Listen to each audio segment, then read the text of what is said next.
Please be seated.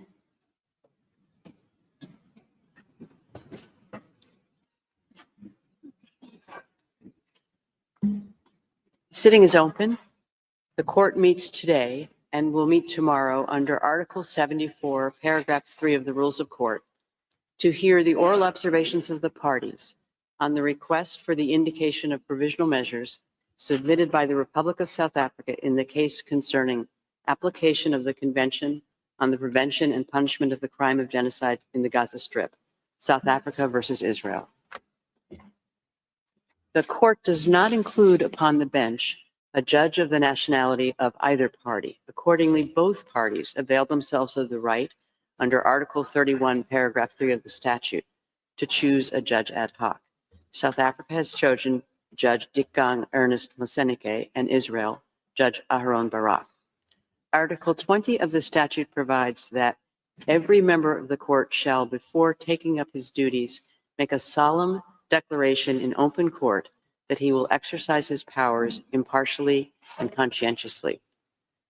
Pursuant to Article 31, Paragraph 6 of the statute, that same provision applies to judges ad hoc.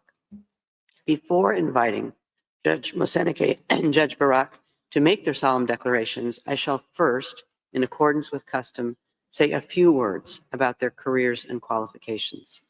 Judge Dikgang Ernest Moseneke, of South African nationality, has had a distinguished career as a judge, law practitioner, and academic. After obtaining degrees in English, political science, and law from the University of South Africa, he practiced as an attorney and an advocate with the Pretoria Bar. In 2001, he was appointed a judge on the High Court in Pretoria, and a year later, he became a judge on the Constitutional Court of South Africa, where he was Deputy Chief Justice for more than a decade and Acting Chief Justice in 2013 and 2014. Judge Moseneke is also an honorary professor in the Department of Jurisprudence at the University of Pretoria and has served as a Chancellor of the Pretoria Technikon and the University of Witwatersrand in Johannesburg.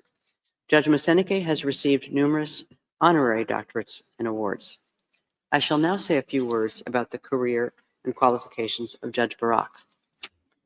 Judge Aharon Barak, of Israeli nationality, has had an eminent career as a judge and law professor. He holds a PhD in law from the Hebrew University of Jerusalem and served as the dean of the Faculty of Law of that university between 1974 and 1975. He was appointed to the Israeli Supreme Court in 1978 and served as its president from 1995 to 2006.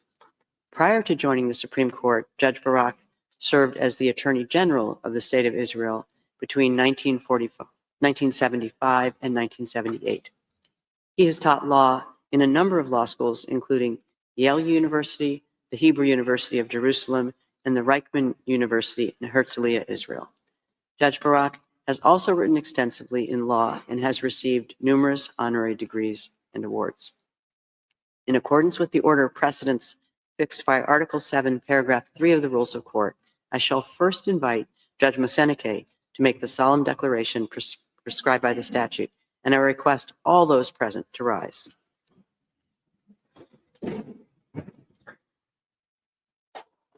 Judge Moseneke, you have the floor.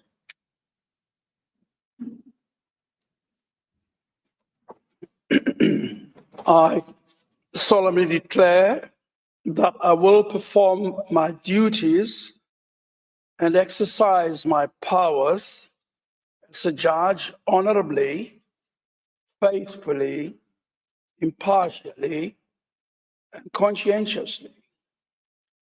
I thank Judge Moseneke, and I now invite Judge Barak to make the solemn declaration prescribed by the statute. Judge Barak, you have the floor. I solemnly declare that I will perform my duties and exercise my powers as judge honorably, faithfully, impartially, and consciously. I thank you, Judge Barak. Please be seated. I take note of the solemn declarations made by Judge Ad hoc Moseneke and Judge Ad hoc Barak, and I declare them duly installed as judges ad hoc in the case concerning application of the Convention on the Prevention and Punishment of the Crime of Genocide in the Gaza Strip, South Africa versus Israel. I shall now recall the principal steps of the procedure in the present case. On 29 December 2023, the government of South Africa filed in the registry of the court an application instituting proceedings against the State of Israel, alleging violations by the latter of its obligations under the 1948 Convention on the Prevention and Punishment of the Crime of Genocide. I shall refer to this convention as the Genocide Convention. To found the jurisdiction of the court, South Africa invokes Article 36, Paragraph 1 of the Statute of Court and Article 9 of the Genocide Convention. South Africa states that its applications concerns acts threatened, adopted, condoned, taken, and being taken by the government and military of Israel against the Palestinian people, a distinct national, racial, and ethnical group, in the wake of the attacks in Israel on 7 October 2023. South Africa contends that the acts and omissions by Israel of which it complains are genocidal in character because, I quote, they are intended to bring about the destruction of a substantial part of the Palestinian national, racial, and ethnical group, that being the part of the Palestinian group in the Gaza Strip, end of quote. South Africa asserts that the relevant acts are attributable to Israel, which has failed to prevent genocide and is committing genocide, and which has also violated and continues to violate other fundamental obligations under the Genocide Convention. The application contains a request for the indication of provisional measures pursuant to Article 41 of the Statute of Court and Articles 73, 74, and 75 of the Rules of Court. According to South Africa, I quote, provisional measures are necessary in this case to protect against further severe and irreparable harm to the rights of the Palestinian people under the Genocide Convention, which continue to be violated with impunity.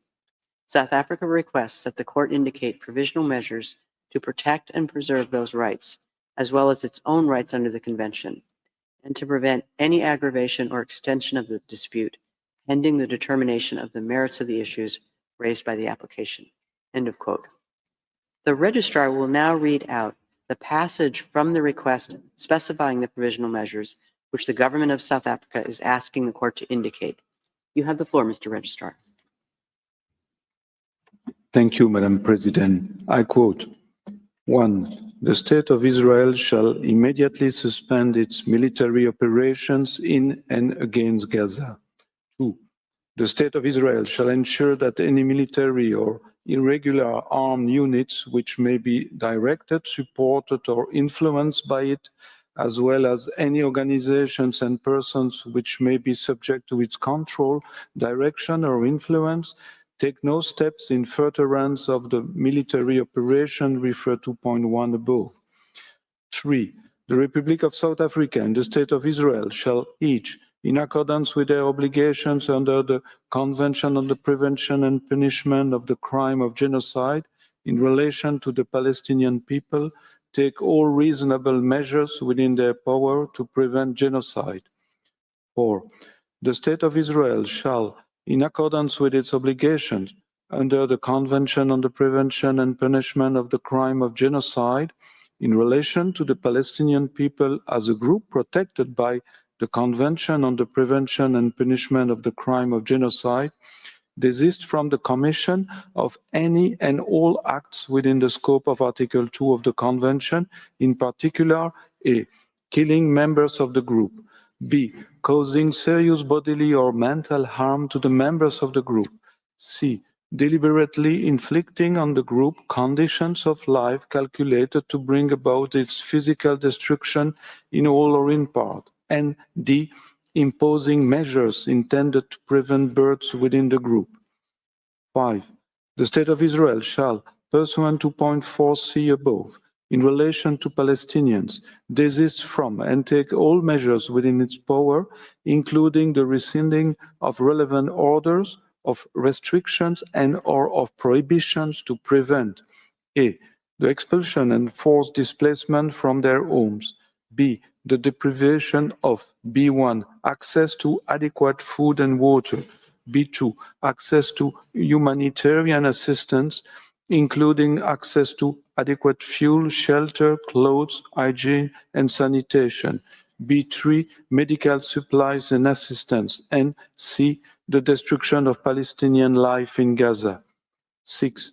The State of Israel shall, in relations to Palestinians, ensure that its military, as well as any irregular armed units or individuals which may be directed, supported, or otherwise influenced by it, and any organizations and persons which may be subject to its control, direction, or influence, do not commit any acts described in 4 and 5 above, or engage in direct and public incitement to commit genocide, conspiracy to commit genocide, attempt to commit genocide, or complicity in genocide. And insofar as they do engage therein, that steps are taken towards their punishment pursuant to Articles 1, 2, 3, and 4 of the Convention on the Prevention and Punishment of the Crime of Genocide. 7. The State of Israel shall take effective measures to prevent the destruction and ensure the preservation of evidence related to allegations of acts within the scope of Article 2 of the Convention on the Prevention and Punishment of the Crime of Genocide.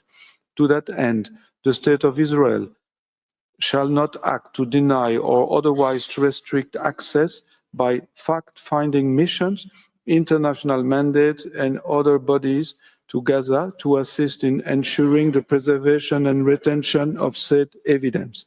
8. The State of Israel shall submit a report to the court on all measures taken to give effect to this order within 1 week, as from the date of this order, and thereafter at such regular intervals as the court shall order, until a final decision on the case is rendered by the court. 9. The State of Israel shall refrain from any action and shall ensure that no action is taken which might aggravate or extend the dispute before the court or make it more difficult to resolve. End of quote. I thank the registrar. Immediately after the application containing the request for the indication of provisional measures was filed, the deputy registrar transmitted an original copy thereof to the government of Israel. He also notified the Secretary General of the United Nations. According to Article 74, Paragraph 1 of the Rules of Court, a request for the indication of provisional measures shall have priority over all other cases.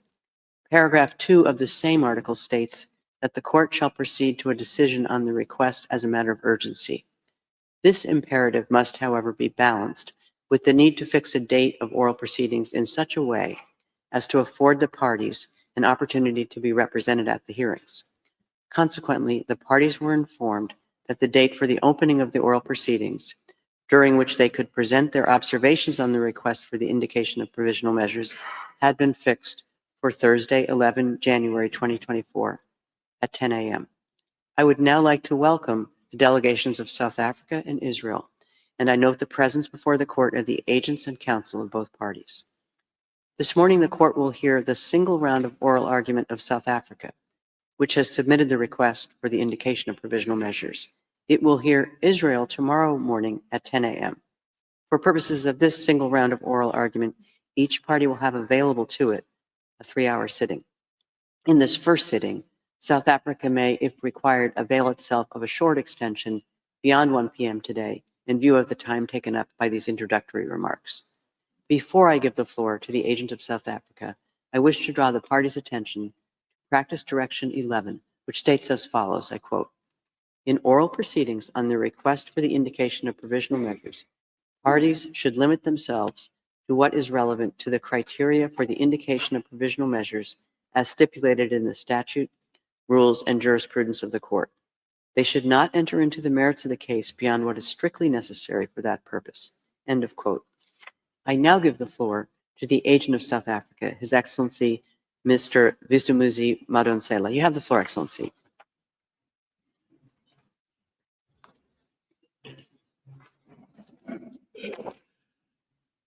Madam President, distinguished members of the court, it is an honor and a privilege for me to appear before you today on behalf of the Republic of South Africa. I wish to express my gratitude to the court for convening this hearing on the earliest possible date to entertain South Africa's request for the indication of provisional measures in this matter. In our application, South Africa has recognized the ongoing Nakba of the Palestinian people through Israel's colonization since 1948, which has systematically and forcibly dispossessed, displaced, and fragmented the Palestinian people, deliberately denying them their internationally recognized inalienable right to self-determination and their internationally recognized right of return as refugees to their towns and villages in what is now the State of Israel. We are also particularly mindful of Israel's institutionalized regime of discriminatory laws, policies, and practices designed and maintained to establish domination, subjecting the Palestinian people to apartheid on both sides of the Green Line. Decades-long impunity for widespread and systematic human rights violations has emboldened Israel in its recurrence and intensification of international crimes in Palestine. At the outset, South Africa acknowledges that the genocidal acts and omissions by the State of Israel inevitably form part of a continuum of illegal acts perpetrated against the Palestinian people since 1948. The application places Israel's genocidal acts and omissions within the broader context of Israel's 75-year apartheid, 56-year occupation, and 16-year siege imposed on the Gaza Strip, a siege which itself has been described by the director of UNRWA Affairs in Gaza as a silent killer of people. As the Committee on the Elimination of Racial Discrimination warned on December 21st, hate speech and dehumanizing discourse targeted at Palestinians is raising severe concerns regarding Israel and other states' parties' obligation to prevent crimes against humanity and genocide in the Gaza Strip. This warning has been followed by a succession of warnings, including by 37 United Nations special rapporteurs, of the failure of the international system to mobilize to prevent genocide in Gaza. Today, we are joined in court by representatives of the Palestinian state, the Palestinians who work in the fields of human rights, including residents of Gaza who were in Gaza just a few days ago. They are some of the lucky ones who managed to get out of Gaza. Their future and the future of their fellow Palestinians who are still in Gaza depend on the decision this court will make on this matter. With the leave of the court, I now call upon His Excellency, Mr. Ronald Lamola, Minister of Justice of the Republic of South Africa, to make South Africa's substantive opening remarks. I thank the agent of South Africa for his statement, and I now invite the Minister of Justice and Correctional Services for the Republic of South Africa, His Excellency, Mr. Ronald Lamola, to take the floor. You have the floor, Excellency. Thank you, Madam President, and distinguished members of the court. It is an honor for me to stand here in front of you on behalf of the Republic of South Africa on this exceptional case. In extending our hands across the miles to the people of Palestine, we do so in full knowledge that we are part of a humanity that is at one. These were the words of our founding president, Nelson Mandela. This is the spirit in which South Africa acceded to the Convention on the Prevention and Punishment of Crime of Genocide in 1998. This is the spirit in which we approach this court as a contracting party to the Convention. This is a commitment we owe to the people of Palestine and Israelis alike. As previously mentioned, the violence and the destruction in Palestine and Israel did not begin on the 7th of October 2023. The Palestinians have experienced systematic oppression and violence for the last 76 years. On 6 October 2023, and every day since October the 7th, 2023. In the Gaza Strip, at least since 2004, Israel continues to exercise control over the airspace, territorial waters, land crossing, water, electricity, and civilian infrastructure, as well as over key government functions. Entry and exit by air and sea to Gaza is strictly prohibited, with Israel operating the only two crossing points. Given that continuing effective control by Israel and over the territory of Gaza, Israel is still considered by international community to be under belligerent occupation by Israel. South Africa unequivocally condemned the targeting of civilians by Hamas and other Palestinian armed groups and the taking of hostages on the 7th of October 2023, and has again expressly recorded this condemnation, mostly recently in its note verbal to Israel on the 21st of December 2023. That said, no armed attack on a state territory, no matter how serious, even an attack involving atrocity crimes, can provide any justification for or defense to breaches to the convention, whether as a matter of law or morality. Israel's response to the 7th of October 2023 attack has crossed this line and give rise to the breaches of the convention.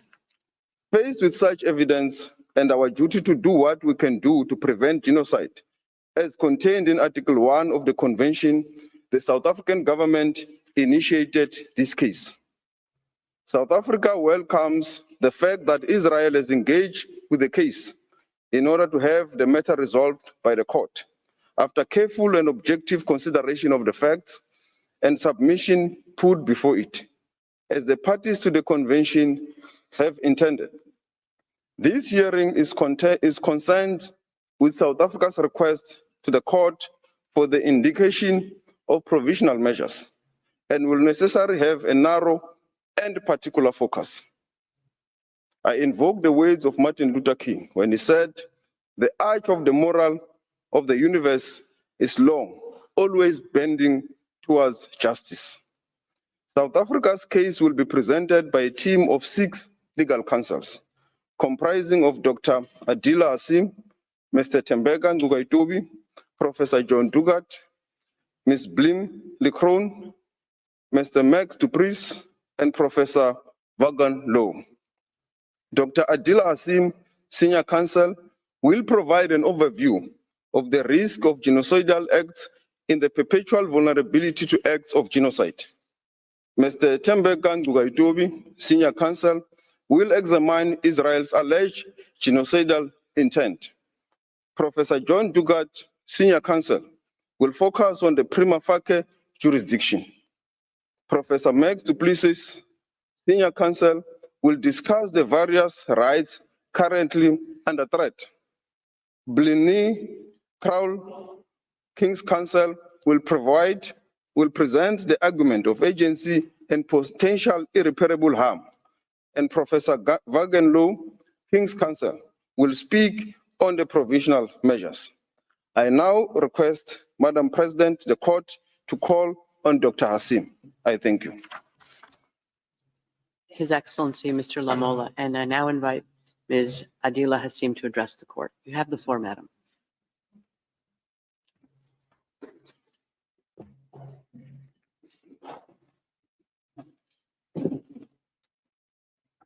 Thank you. Madam President, distinguished members of the court, it is a privilege to appear on behalf of the Republic of South Africa in this case of exceptional importance. It's a case that underscores the very essence of our shared humanity as expressed in the preamble to the Genocide Convention. It's my task to address the court on the genocidal acts that have led to this urgent request for provisional measures under Article 41 of the Statute of the Court. South Africa contends that Israel has transgressed Article 2 of the Convention by committing actions that fall within the definition of genocide. The actions show a systematic pattern of conduct from which genocide can be inferred. Allow me to place these acts in context. Gaza is one of the two constituent territories of the occupied Palestinian territories, occupied by Israel since 1967. It is a narrow strip of approximately 365 square kilometers, as depicted in the map now displayed. Israel continues to exercise control over the space, territorial waters, land crossings, water, electricity, electromagnetic sphere, and civilian infrastructure in Gaza, as well as over key governmental functions. As the Honourable Minister has said, entry and exit by air and sea to Gaza is prohibited, with Israel operating the only two crossing points. Gaza, which is one of the most densely populated places in the world, is home to approximately 2.3 million Palestinians, almost half of them children. For the past 96 days, Israel has subjected Gaza to what has been described as one of the heaviest conventional bombing campaigns in the history of modern warfare.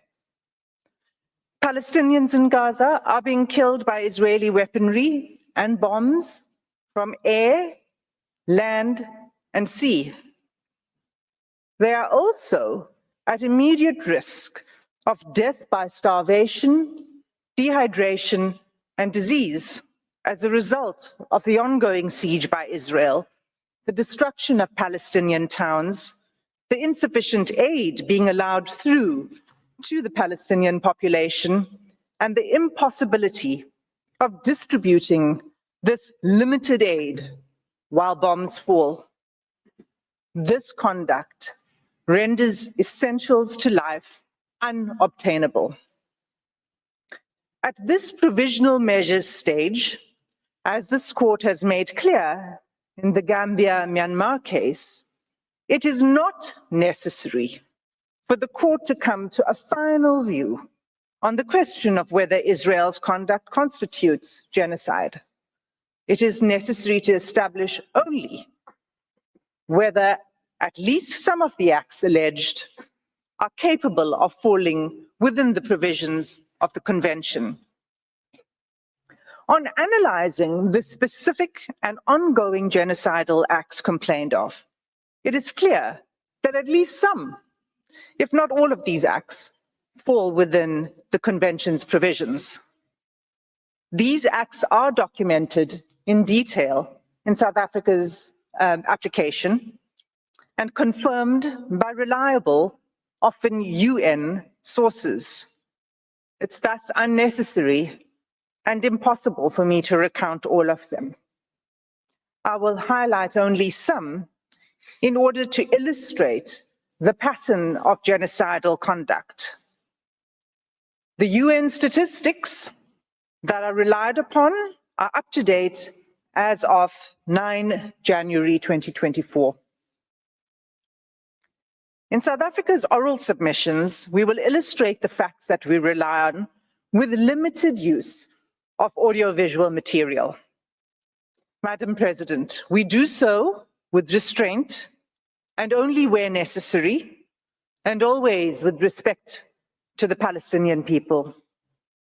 Against this background, I move now to demonstrate, in turn, how Israel's conduct violates Articles 2A, 2B, 2C, and 2D of the Convention.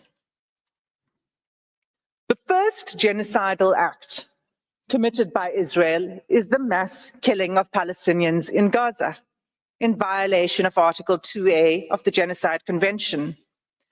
As the UN Secretary General explained 5 weeks ago, the level of Israel's killing is so extensive that nowhere is safe in Gaza. As I stand before you today, 23,210 Palestinians have been killed by Israeli forces during the sustained attacks over the last 3 months. At least 70% of whom are believed to be women and children. Some 7,000 Palestinians are still missing, presumed dead under the rubble.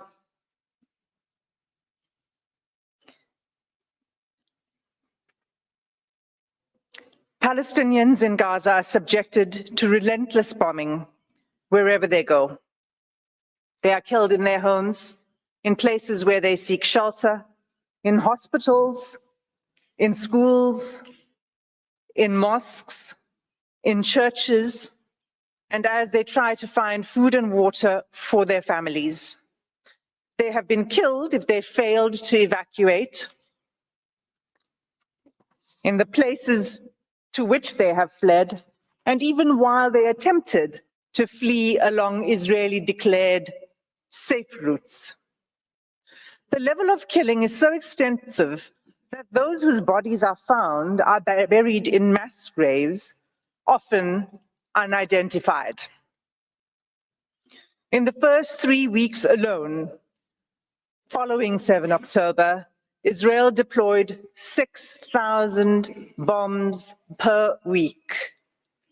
At least 200 times, it has deployed 2,000-pound bombs in southern areas of Palestine designated as safe. These bombs have also decimated the north, including refugee camps. 2,000-pound bombs are some of the biggest and most destructive bombs available. They are dropped by lethal fighter jets that are used to strike targets on the ground by one of the world's most resourced armies. Israel has killed an unparalleled and unprecedented number of civilians, with the full knowledge of how many civilian lives each bomb will take. More than 1,800 families, Palestinian families in Gaza, have lost multiple family members, and hundreds of multi-generational families have been wiped out, with no remaining survivors. Mothers, fathers, children, siblings, grandparents, aunts, cousins, often all killed together. This killing is nothing short of destruction of Palestinian life. It is inflicted deliberately. No one is spared, not even newborn babies. The scale of Palestinian child killings in Gaza is such that UN chiefs have described it as a graveyard for children. The devastation, we submit, is intended to and has laid waste to Gaza beyond any acceptable legal, let alone humane, justification. The second genocidal act identified in South Africa's application is Israel's infliction of serious bodily or mental harm to Palestinians in Gaza in violation of Article 2B of the Genocide Convention. Israel's attacks have left close to 60,000 Palestinians wounded and maimed. Again, the majority of them women and children. This in circumstances where the healthcare system has all but collapsed. I'll return to this later in my speech. Large numbers of Palestinian civilians, including children, are arrested, blindfolded, forced to undress, and loaded onto trucks, taken to unknown locations. The suffering of the Palestinian people, physical and mental, is undeniable. Turning to the third genocidal act under Article 2C. Israel has deliberately imposed conditions on Gaza that cannot sustain life and are calculated to bring about its physical destruction. Israel achieves this in at least 4 ways. First, by displacement. Israel has forced the displacement of about 85% of Palestinians in Gaza. There is nowhere safe for them to flee to. Those who cannot leave or refuse to be displaced have either been killed or at extreme risk of being killed in their homes. Many Palestinians have been displaced multiple times as families are forced to move repeatedly in search of safety. Israel's first evacuation order on 13 October required the evacuation of over 1 million people, including children, the elderly, the wounded, and infirm. Entire hospitals were required to evacuate even newborn babies in intensive care. The order required them to evacuate the north to the south within 24 hours. The order itself was genocidal. It required immediate movement, taking only what could be carried, while no humanitarian assistance was permitted, and fuel, water, and food, and other necessities of life had deliberately been cut off. It was clearly calculated to bring about the destruction of the population. For many Palestinians, the forced evacuation from their homes is inevitably permanent. Israel has now damaged or destroyed an estimated 355,000 Palestinian homes, leaving at least 500,000 Palestinians with no home to return to. The Special Rapporteur on the Human Rights of Internally Displaced Persons explains that houses and infrastructure, I quote, have been razed to the ground, frustrating any realistic prospects for displaced Gazans to return home, repeating a long history of mass forced displacement of Palestinians by Israel. There is no indication at all that Israel accepts responsibility for rebuilding what it has destroyed. Instead, the destruction is celebrated by the Israeli army. Soldiers film themselves joyfully detonating entire apartment blocks and town squares, erecting the Israeli flag over the wreckage, seeking to re-establish Israeli settlements on the rubble of Palestinian homes, and thus extinguishing the very basis of Palestinian life in Gaza. Second, together with the forced displacement, Israel's conduct has been deliberately calculated to cause widespread hunger, dehydration, and starvation.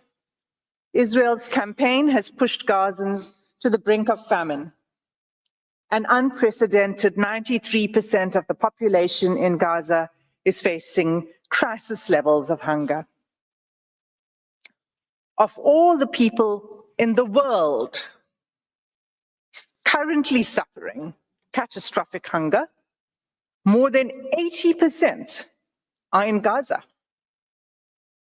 The situation is such that the experts are now predicting that more Palestinians in Gaza may die from starvation and disease than airstrikes. And yet Israel continues to impede the effective delivery of humanitarian assistance to Palestinians, not only refusing to allow sufficient aid in, but removing the ability to distribute it through constant bombardment and obstruction. Just 3 days ago, on 8 January, a planned mission by UN agencies to deliver urgent medical supplies and vital fuel to a hospital and medical supply center was denied by Israeli authorities. This marked the fifth denial of a mission to the center since 26 December, leaving 5 hospitals in northern Gaza without access to life-saving medical supplies and equipment.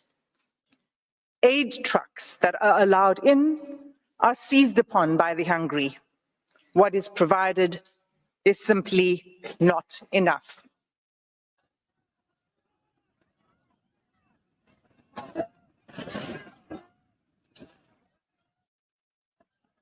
Mr. President, members of the court, this is an image of an aid truck arriving in Gaza.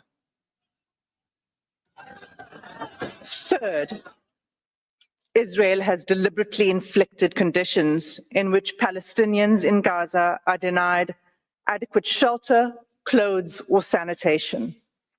For weeks, there have been acute shortages of clothes, bedding, blankets, and critical non-food items.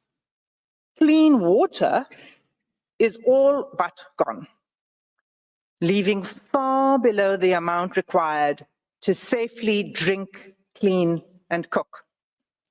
Accordingly, the WHO has stated that Gaza is experiencing soaring rates of infectious disease outbreaks. Cases of diarrhea in children under 5 years of age have increased 2,000% since hostilities began. When combined and left untreated, malnutrition and disease create a deadly cycle. The fourth genocidal act under Article 2B is Israel's military assault on Gaza's healthcare system, which renders life unsustainable. Even by 7 December, the UN Special Rapporteur on the right to health noted that the healthcare infrastructure in the Gaza Strip has been completely obliterated. Those wounded by Israel in Gaza are being deprived of life-saving medical care. Gaza's healthcare system, already crippled by years of blockade and prior attacks by Israel, is unable to cope with the sheer scale of the injuries. Finally, the UN Special Rapporteur on Violence Against Women and Girls has pointed to acts committed by Israel that would fall under the fourth category of genocidal acts in Article 2D of the Convention.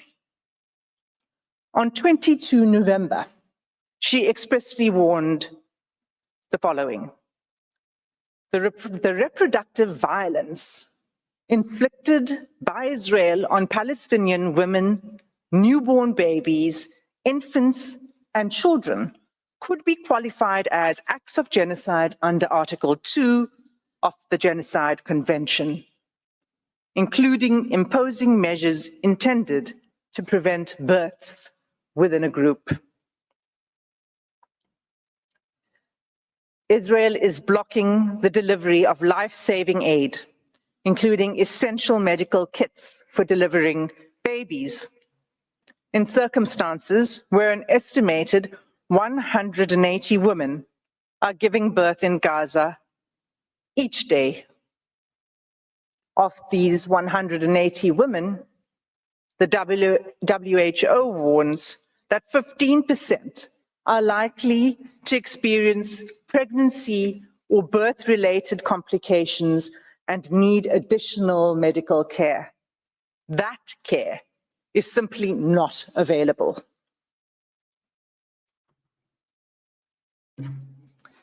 In sum, Madam President, all of these acts, individually and collectively, form a calculated pattern of conduct by Israel, indicating a genocidal intent.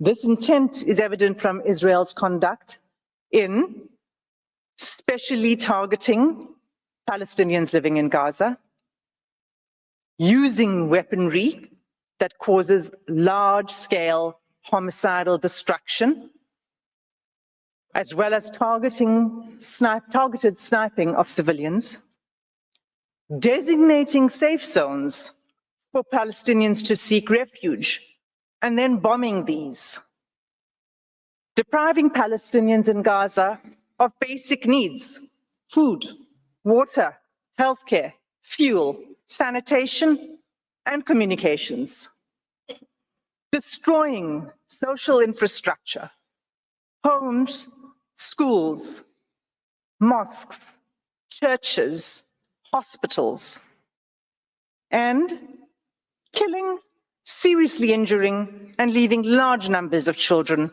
orphaned. Genocides are never declared in advance. But this court has the benefit of the past 13 weeks of evidence that shows incontrovertibly a pattern of conduct and related intention that justifies a plausible claim of genocidal acts.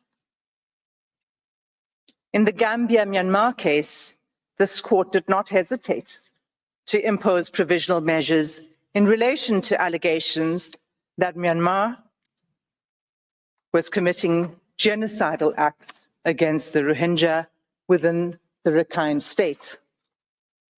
The facts before the court today are sadly even more stark, and like the Gambia-Myanmar case, deserve and demand this court's intervention.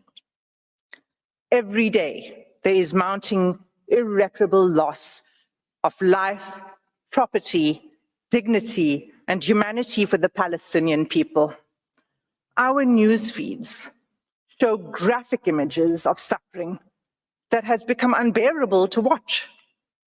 Nothing will stop the suffering except an order from this court. Without an indication of provisional measures, the atrocities will continue, with the Israeli Defense Force indicating that it intends pursuing this course of action for at least a year.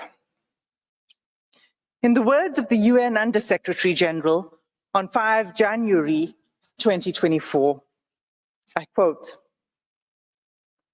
"You think getting aid into Gaza is easy? Think again. 3 layers of inspections before trucks can even enter. Confusion and long queues. A growing list of rejected items. A crossing point meant for pedestrians, not trucks. Another crossing point where trucks have been blocked by desperate, hungry communities. A destroyed commercial sector. Constant bombardments, poor communications, damaged roads, convoys shot at, delays at checkpoints, a traumatized and exhausted population crammed into a smaller and smaller sliver of land, shelters which have long exceeded their full capacity, aid workers themselves displaced, killed. This is an impossible situation for the people of Gaza and for those trying to help them. The fighting must stop." Close quote. Madam President, members of the court, that concludes my section on the genocidal conduct of Israel. I thank you for your patient attention, and I ask that you call Advocate Mukatobi to the podium to address the court on genocidal intent. I thank Ms. Hassim, and I now invite Mr. Tembeke Nukatobi to address the court. You have the floor, sir.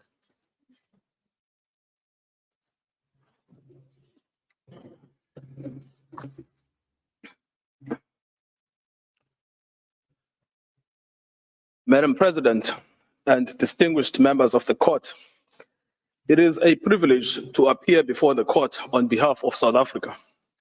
I will address Israel's genocidal intent.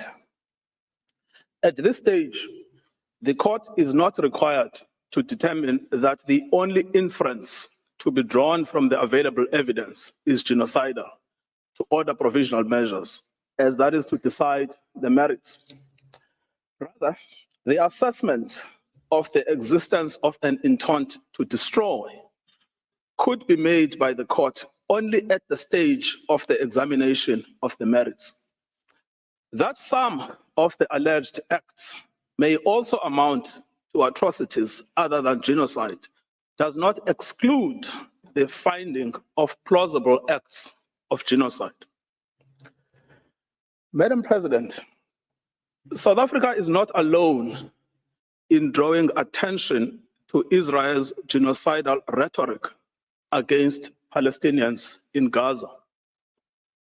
15 United Nations special rapporteurs and 21 members of the United Nations working groups have warned that what is happening in Gaza reflects a genocide in the making and an overt intent to destroy the Palestinian people under occupation.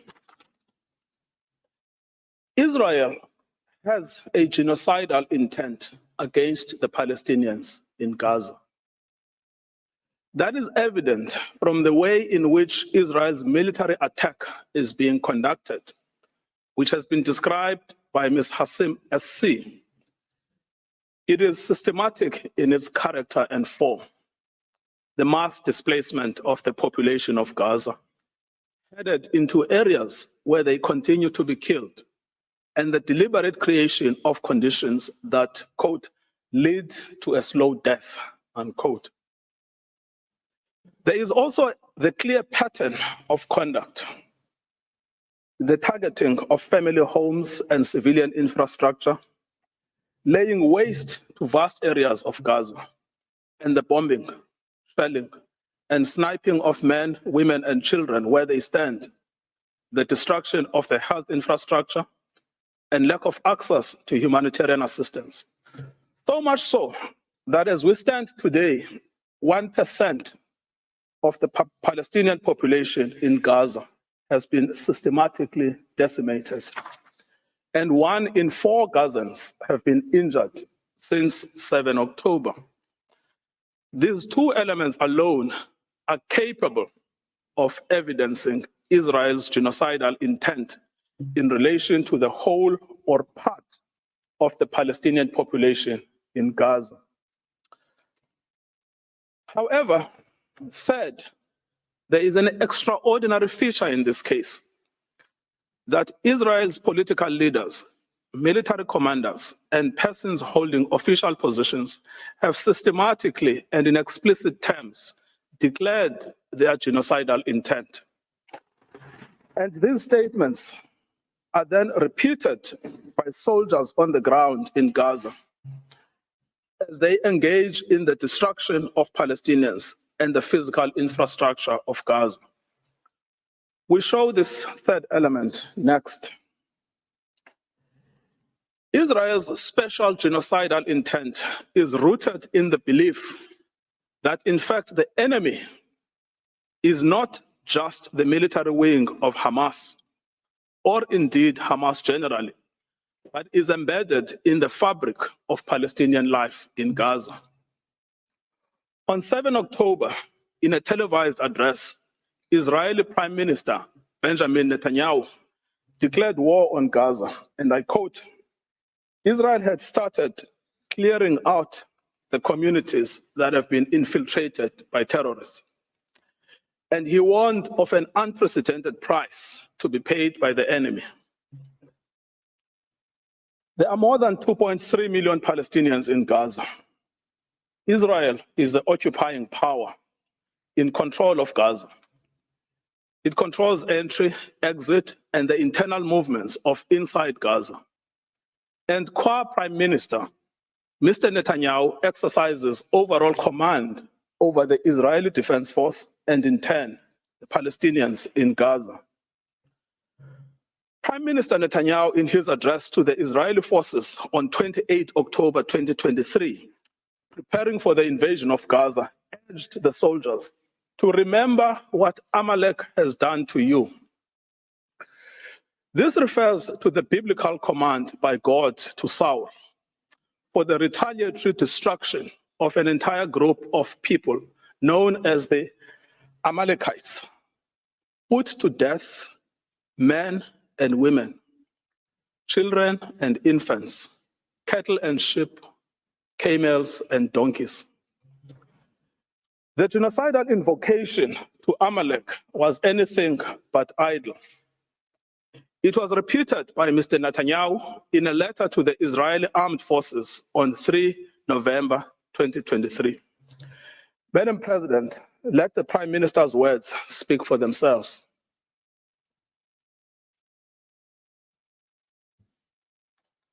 Has done to you, says our Holy Bible, and we do remember and we are fighting our brave troops and combatants who are now in Gaza or around Gaza and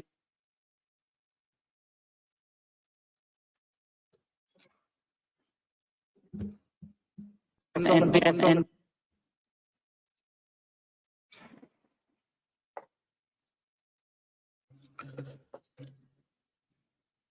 Deputy Speaker of the Knesset, Israel's parliament, has called for the erasure of the Gaza Strip from the face of the earth. The Defense Force agrees. On 9 October, the Defense Minister, Yoav Gallant, gave a situation update to the army, where he said that as Israel was imposing a complete siege on Gaza, there would be no electricity, no food, no water, no fuel. Everything would be closed because Israel is fighting human animals. Speaking to troops on the Gaza border, he instructed them that he has released all the restraints and that Gaza won't return to what it was before. We will eliminate everything. We will reach all places. Eliminate everything. Reach all places without any restraints. The theme of destruction of human animals was reiterated by an Israeli army coordinator of government activities in the territories on 9 October 2023, who, in an address to Hamas and the residents of Gaza, stated that Hamas has become ISIS and that the citizens of Gaza are celebrating instead of being horrified. He concluded that human animals are dealt with accordingly. Israel has imposed a total blockade on Gaza. No electricity, no water, just damage. You wanted hell, you will get hell. The language of systematic dehumanization is evident here. Human animals, both Hamas and civilians, are condemned. Within the Israeli cabinet, this is also a widely held view. The Minister of Energy and Infrastructure, Israel Katz, called for the denial of water and fuel, as this is what will happen to a people of children killers and slaughterers. This admits of no ambiguity. It means to create conditions of death of the Palestinian people in Gaza. To die a slow death because of starvation and dehydration, or to die quickly because of a bomb attack or snipers, but to die nevertheless. In fact, Heritage Minister Amichai Eliyahu said that Israel must find ways for Gazans that are more painful than death. It is no answer to say that neither are in command of the army. They are ministers in the Israeli government. They vote in the Knesset and are in a position to shape state policy. The intent to destroy Gaza has been nurtured at the highest levels of state, as President Isaac Herzog has joined the ranks of those signing bombs destined for Gaza. Having previously noted that the entire population in Gaza is responsible and that this rhetoric about civilians not aware, not involved is absolutely not true, we will fight until we break their backbone. Later attempts by the president and others to neutralize this speech have not altered the sting of his words, which was to tar all Palestinians as responsible for the actions of Hamas. Nor, as I will show below, has it affected how state policy is understood within government. The Minister of National Security repeated the president's statements that Hamas and civilians are responsible in equal measure. On 10 November 2023, in a televised interview, he stated that when we say that Hamas should be destroyed, it also means those who celebrate, those who support, and those who hand out candy. They are all terrorists, and they should also be destroyed. These are orders to destroy and to maim what cannot be destroyed. These statements are not open to neutral interpretations or after-the-fact rationalizations and reinterpretations by Israel. The statements were made by persons in command of the state. They communicated state policy. It is simple. If the statements were not intended, they would not have been made. The genocidal intent behind these statements is not ambiguous to the Israeli soldiers on the ground. Indeed, it is directing their actions and objectives. On 7 December 2023, Israeli soldiers proved that they understood the Prime Minister's message to remember what the Amalek has done to you as genocider. They were recorded by journalists dancing and singing. We know our motto, there are no uninvolved, that they obey one commandment, to wipe off the seed of Amalek. The Prime Minister's invocation of Amalek is being used by soldiers to justify the killing of civilians, including children. These are the soldiers repeating the inciting words of their Prime Minister.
Israeli soldiers in Gaza were filmed dancing, chanting, and singing in November.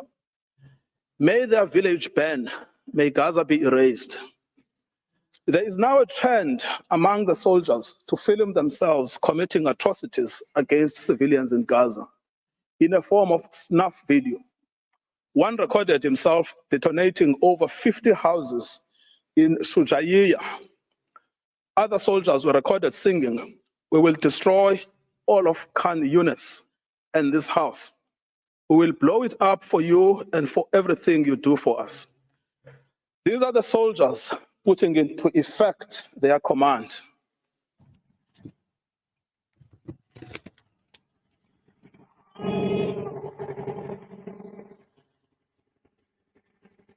שכונת סג'אעיה ז"ל, נחל עוז, בעזרת השם יהיה לכם.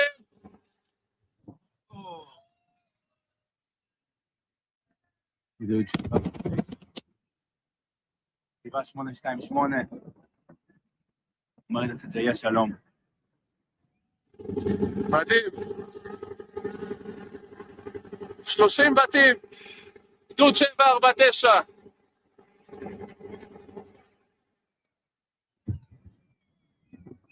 כאן מתחיל הניצחון.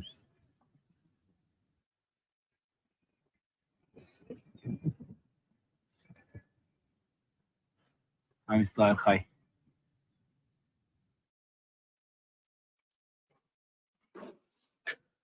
The commanders of the army are also of the same mind. Israeli army commander Yair Ben David has stated that the army had done in Beit Hanon and did there as Shimon and Levi did in Nablus, and that the entire Gaza should resemble Beit Hanon.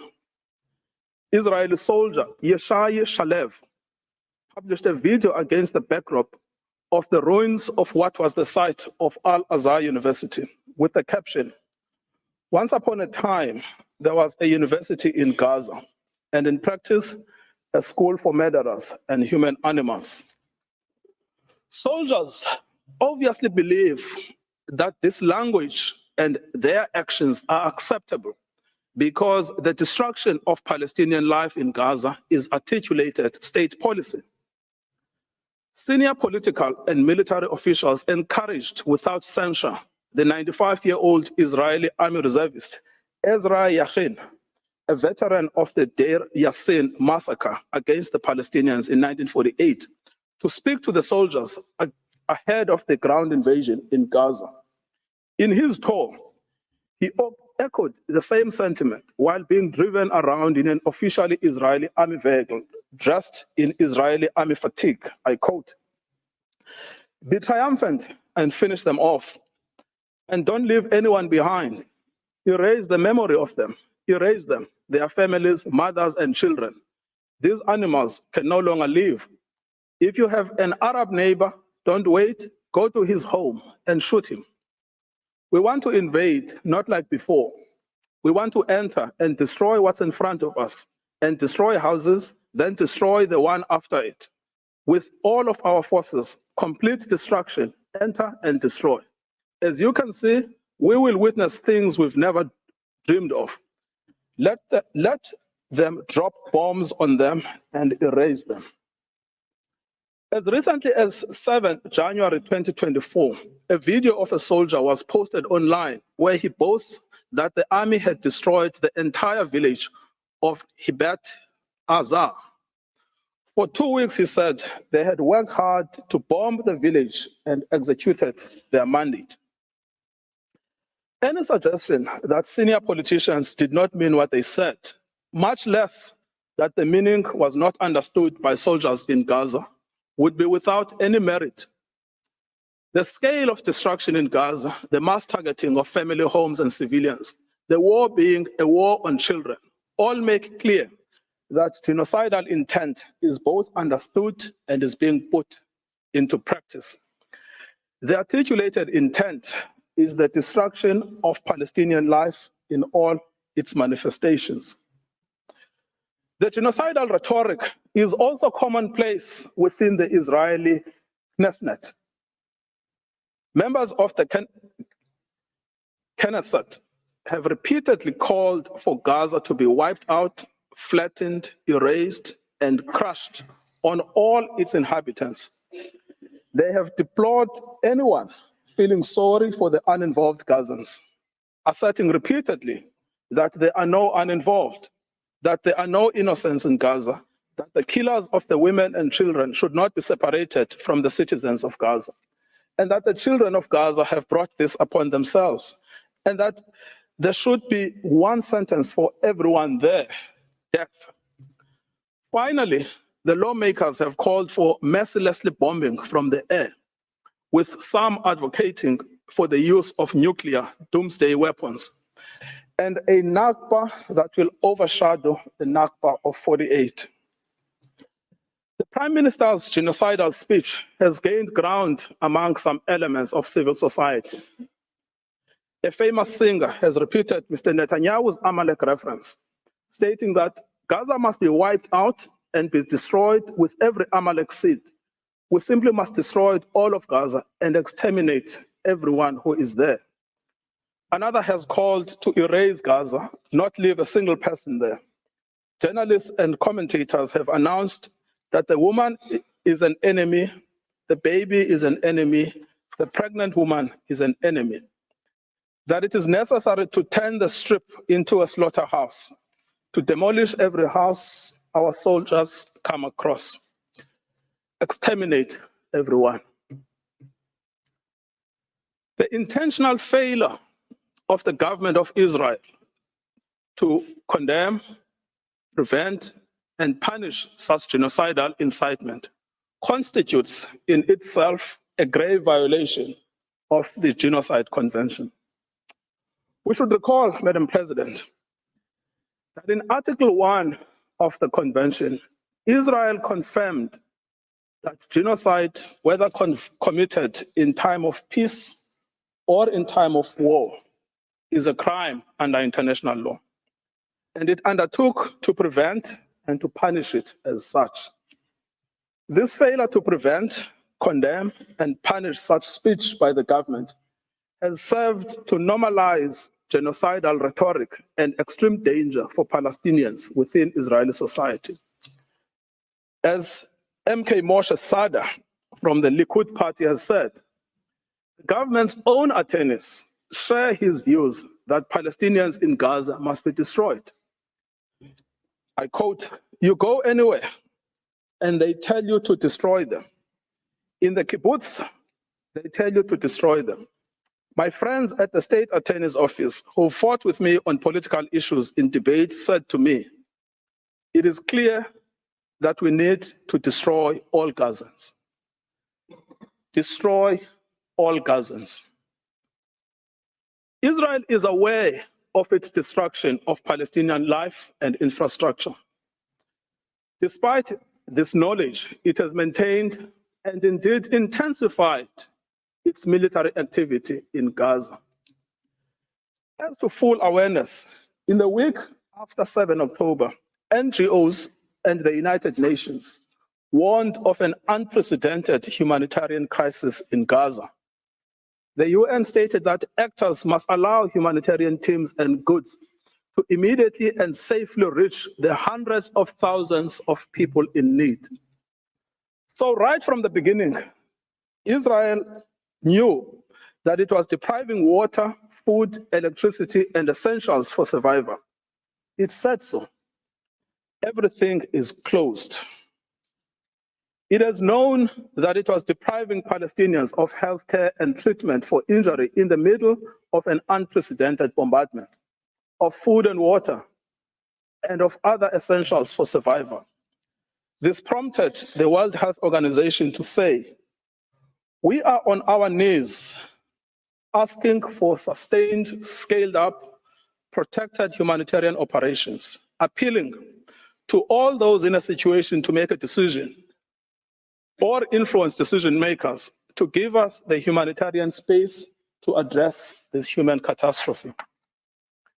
Despite this knowledge, Israel continues to target infrastructure essential for survival: water and sanitation infrastructure, solar panels, bakeries, mills, crops. It bombs hospitals, decimating the healthcare system. It targets aid workers and the infrastructure of the United Nations. It is because of the policy of Israel that Gaza has become a place of death and despair. In conclusion, Madam President, many propagators of grave atrocities have protested that they were misunderstood, that they did not mean what they said, and that their own words were taken out of context. What state would admit to a genocidal intent?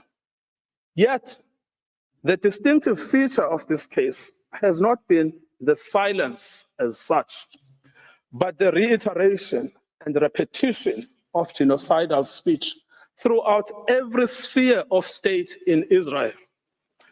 We remind the court of the identity and authority of the genocidal inciters: the Prime Minister, the President, the Minister of Defense, the Minister of National Security, the Minister of Energy and Infrastructure, members of the Knesset, senior army officials, and foot soldiers.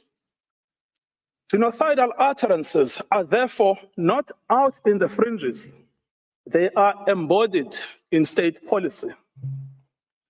The intent to destroy is plainly understood by soldiers on the ground. It is also fully understood by some within the Israeli society, with the government facing criticism for allowing in any aid to Gaza on the basis that it is recanting on its promise to starve Palestinians.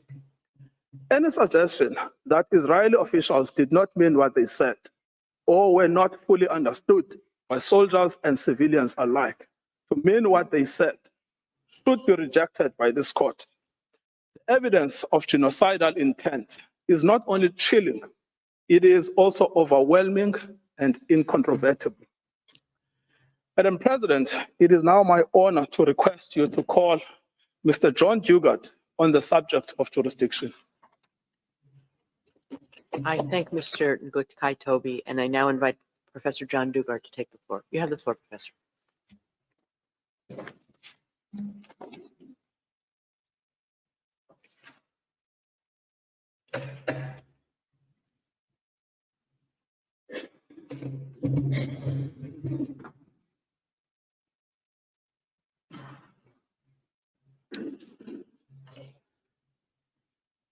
Madam President, distinguished members of the court, it is a great privilege to appear before you today on behalf of the Republic of South Africa. In my speech, I will address the question of jurisdiction. The people of South Africa and of Israel both have a history of suffering. Both states have become parties to the Genocide Convention in the determination to end suffering. In this spirit, neither has attached a reservation to Article 9 of the Convention on the Prevention and Punishment of the Crime of Genocide. It is in terms of this convention dedicated to saving humanity that South Africa brings this dispute before the court. The prohibition on genocide is a peremptory norm.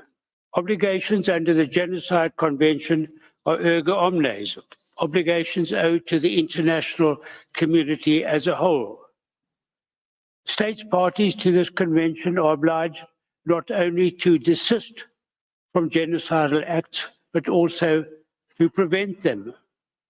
That the obligation of state parties to prevent acts of genocide is the foundation of the convention is clear from its placement in Article 1 of the convention.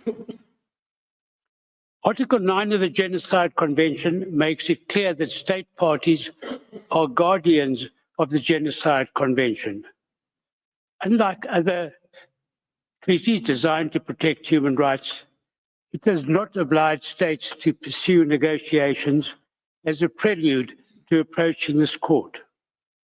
It does not treat the ending of genocidal acts as a bilateral affair between states. Instead, it envisages a situation in which a state, acting on behalf of the international community as a whole, seizes the jurisdiction of the court as a matter of urgency to prevent genocide. South Africa has a long history of close relations with Israel. For this reason, it did not bring the dispute immediately to the attention of the court. It watched with horror as Israel responded to the terrible atrocities committed against its people on 7th of October, with an attack on Gaza that resulted in the indiscriminate killing of innocent Palestinian civilians, most of whom were women and children. The South African government repeatedly voiced its concerns in the Security Council and in public statements that Israel's actions had become genocidal.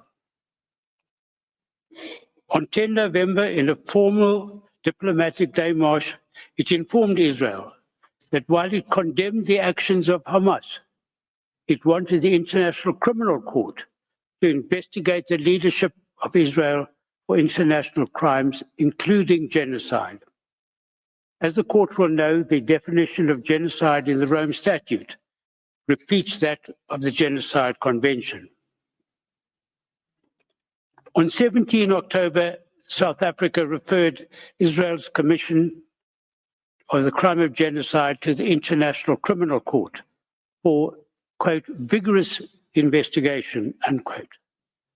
In announcing this decision, President Ramaphosa publicly expressed his abhorrence for what is happening right now in Gaza, which is now turned into a concentration camp where genocide is taking place. To accuse a state of committing acts of genocide and to condemn it in such strong language is a major act on the part of a state. At this stage, it became clear that there was a serious dispute between South Africa and Israel, which would end only with the end of Israel's genocidal acts. South Africa repeated this accusation at a meeting of BRICS on 21 November and at an emergency special session of the United Nations General Assembly on 12 December. No response from Israel was forthcoming. None was necessary. By this time, the dispute had crystallized as a matter of law. This was confirmed by Israel's official and unequivocal denial on 6 December that it was committing genocide in Gaza. However, as a matter of courtesy, before filing the present application, on 21 December, South Africa sent a note verbal to the Embassy of Israel to reiterate its view that Israel's acts of genocide in Gaza amounted to genocide, that it, as a state party to the Genocide Convention, was under an obligation to prevent genocide from being committed. Israel responded by way of a note verbal that failed to address the issues raised by South Africa in its note, and neither affirmed nor denied the existence of a dispute.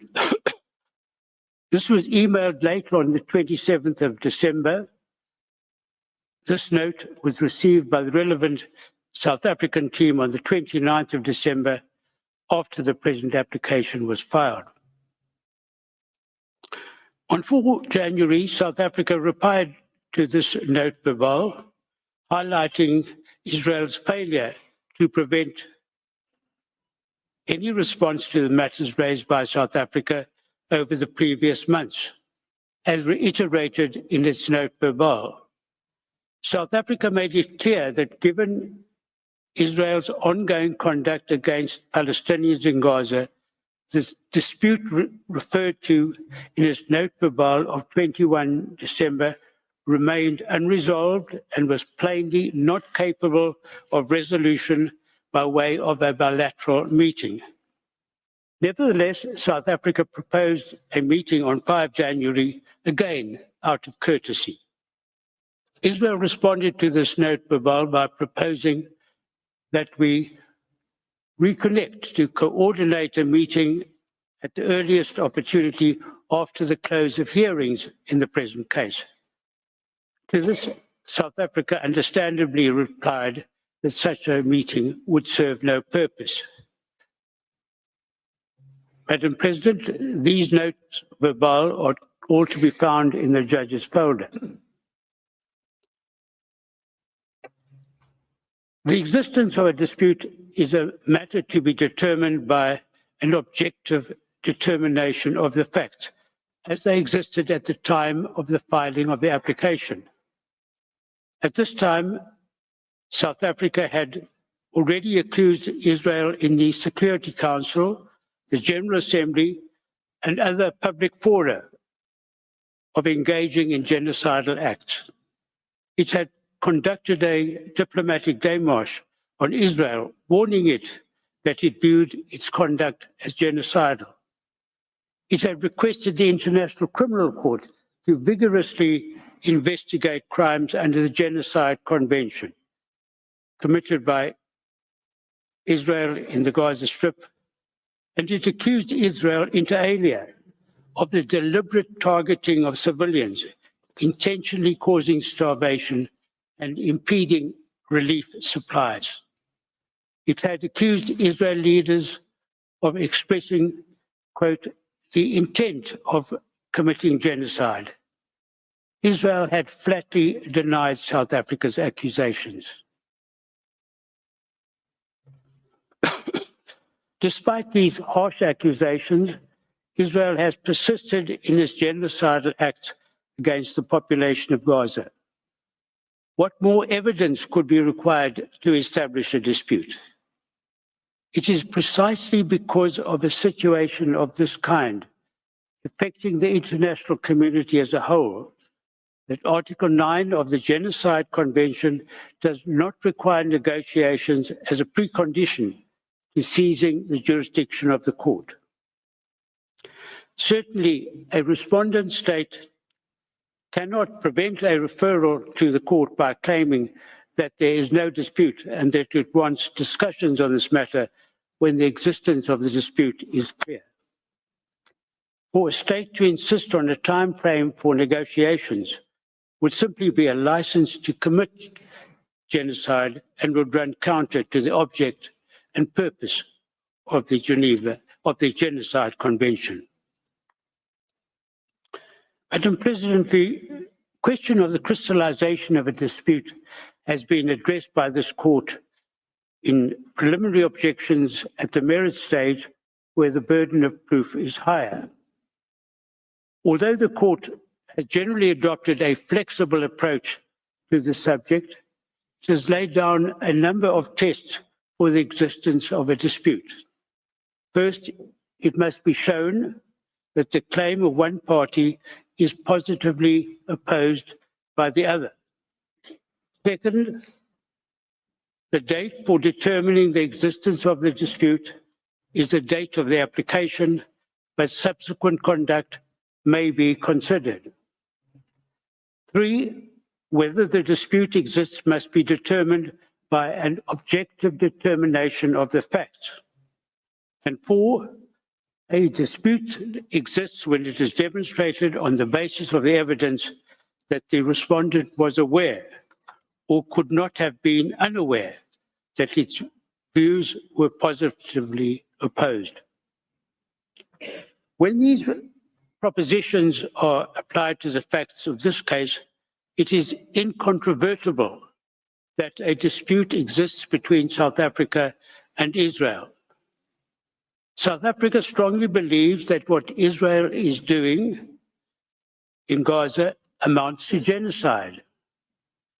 Israel denies this and claims that such an accusation is legally and factually wrong and, moreover, is obscene. So an objective determination of the facts shows that a dispute existed on the date of the submission of South Africa's application, and this has been confirmed by Israel's subsequent statements and by its continuing conduct in Gaza. Moreover, Israel must have been aware from South Africa's public statements, the démarche, and the referral of the matter to the International Criminal Court of Israel's genocidal acts that a dispute existed between the two states. Madam President, the court has indicated that in an application for provisional measures, it is sufficient to show that there is a prima facie basis for jurisdiction.